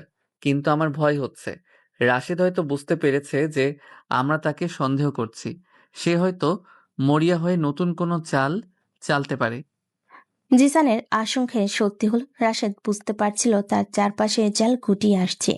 সে শেষ জাল হিসেবে তানিয়াকে ব্ল্যাকমেল করার পরিকল্পনা করত। সে জানত কোম্পানির সার্ভার রুমে কিছু পুরনো ফাইল আছে, যা রহমান চৌধুরী ক্যারিয়ারের শুরুর দিকের কিছু বিতর্ক ডিল নিয়ে। সেই ফাইলগুলো ফাঁস হয়ে গেলে রহমান চৌধুরীর সমান ধুলে মিশে যাবে। সেই রাতে অফিস যখন প্রায় খালি, রাশেদ তার মাস্টার কি কার্ড ব্যবহার করে সার্ভার রুমে ঢোকার পরিকল্পনা করলো। তার উদ্দেশ্য ফাইলগুলো কপি করে তানিয়াকে ব্ল্যাকমেল করা।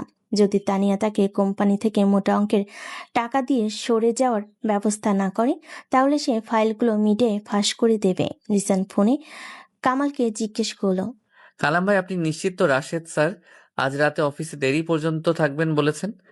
ভাই আমারে কইছে সব গেট বন্ধ করে দিতে, এর নাকি কি জরুরি কাজ আছে। ঠিক আছে, আপনি শুধু সার্ভার রুমের করিডোরের সিসিটিভি ক্যামেরাটা কোনোভাবে 10 মিনিটের জন্য অফ রাখার ব্যবস্থা করতে পারবেন? পারমু ভাই, কিন্তু কেন? সেটা আপনি পরে জানতে পারবেন, শুধু আমার উপর বিশ্বাস রাখুন। জিসান ফোনটা রেখে দিল। সে আগেই অনুমান করেছিল রাশেদ সার্ভার রুমে কিছু একটা করার চেষ্টা করবে। সে অফিসের পেছনে দরজা দিয়ে অন্ধকারে লুকিয়ে রইল। রাত 10টার দিকে রাশেদ সাবধানে সার্ভার রুমে ঢুকলো। সে ফাইল কপি করতে শুরু করবে, ঠিক আগ মুহূর্তে ঘরের বাতি জ্বলে উঠল। দরজায় জিসানকে দাঁড়িয়ে থাকতে দেখে রাশেদের রক্ত হিম হয়ে গেল। জিসান শান্ত গলায় বলল, খেলা শেষ রাশেদ ভাই। তুই তুই এখানে কিভাবে? যেভাবে আসি না কেন, আপনার মুখোশটা খোলার জন্য এসেছি। চুপচাপ পেন ড্রাইভটা আমার হাতে দিন। রাশেদ মরিয়া হয়ে উঠল। সে চিৎকার করে বলল, কখনোই না। এই বলে সে জিসানের উপর ঝাঁপিয়ে পড়ল। কোনো ফিল্মি মারামারি নয়, বরং একটা ধস্তাধস্তি শুরু হলো।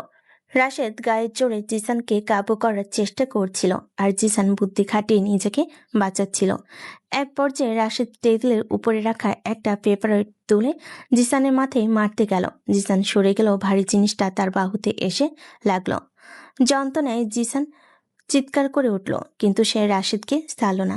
সে তার শরীরের সমস্ত শক্তি দিয়ে রাশিদকে ধাক্কা মেরে মাটিতে ফেলে দিল এবং একটা নেটওয়ার্ক কেবল দিয়ে তার হাত দুটো বেঁধে ফেলল। ঠিক তখনই তানিয়া সিকিউরিটি নিয়ে সেখানে পৌঁছালো। সে কালামের কাছ থেকে খবর পেয়ে ছুটে এসেছে।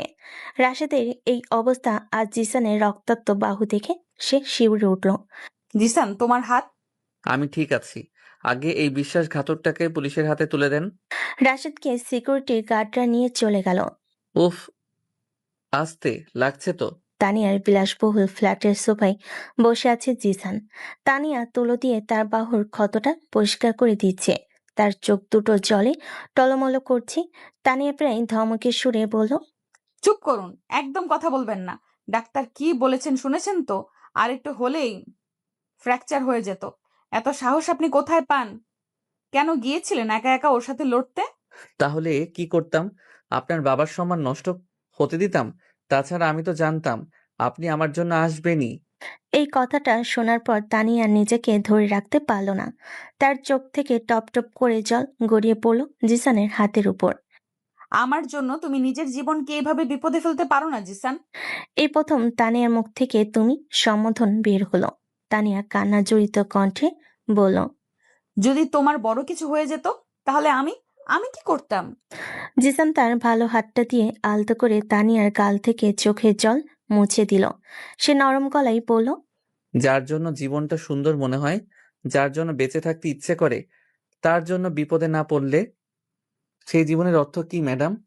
চুপ, একদম ম্যাডাম বলবে না। আমিও তোমাকে চাইতে শুরু করেছি জিসান। আমি তোমাকে খুব ভালোবাসি। আমি বুঝতে পারিনি কখন আমার এই পাথরের মতো মনটা তোমার ভালোবাসার কাছে হেরে গেছে। প্লিজ আমাকে ছেড়ে কোথাও যেও না। আমিও তোমাকে ভালোবাসি।